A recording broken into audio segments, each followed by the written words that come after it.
Technologies हैं उनके लिहाज से क्या जरूरत है सेनाओं की है। तो एक फोर्सेस के साथ जो यूजर्स है उनका एक आपस में गठबंधन है, उनके साथ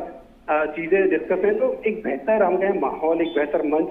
यहाँ साफ तौर पर नजर आ रहा है। न केवल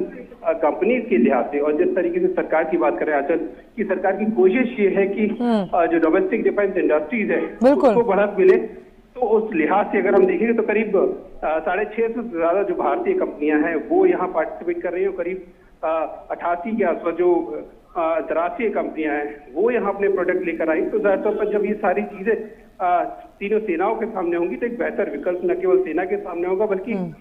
जो इंडस्ट्रीज है उसको भी एक बेहतर मौका मिलेगा कि जो सेना की जरूरतें हैं उनके लिहाज से अपने आप को तैयार कर सके। और इसमें बहुत अहम यहाँ पर सुधीर ये भी है कि जब